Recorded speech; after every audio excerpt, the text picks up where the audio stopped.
ako vždy, mala by som sa učiť, zajtra píšem test.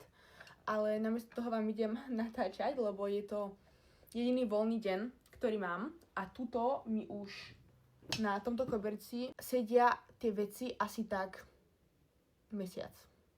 Menej, ale tak proste už mi to celé znerví, že to tu mám na koberci, čiže vám idem ukázať haul z Vintedu, lebo som na to slúbila. Že keď mi dodú všetky veci, čo som si zase poobjednávala, tak vám to ukážem. Ideme rovno na to. Toto je tá mikina, čo som vám hovorila, čo som si objednala.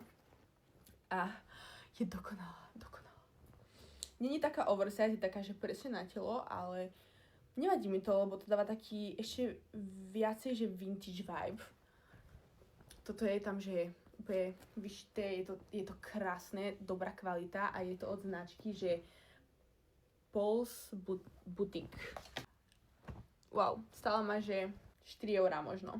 Takéto kraťasky.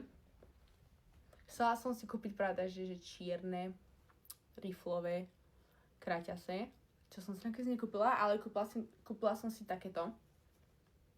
A k tomu baba predávala aj tieto. Oni sú také priesvitné, ale na leto dokonalé, čiže mám 2 kraťasov a tie ma stáli tiež okolo 5 eur. Viac som za to nedala.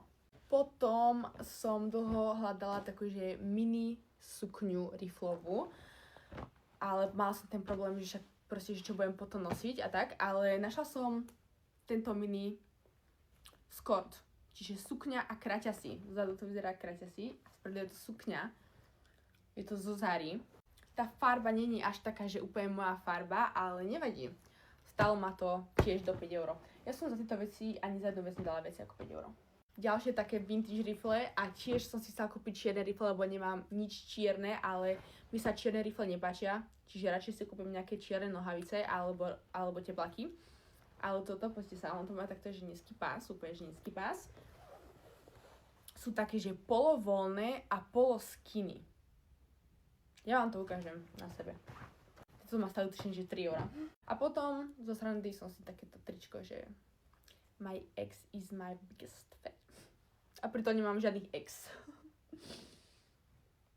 Lebo som s mojím frajerom od začiatku. Toto neviem, euro tuším stalo. A ešte som si objednala umelé myhalnice, čo už tu v Actione nepredávajú, tak som ich našla na Vintede, lebo som ich strašne chcela, lebo tie sa mi strašne páčili, keď som ich mala. Čiže som si objednala tie a tie stáli euro. A idem teraz ukázať asi na sebe.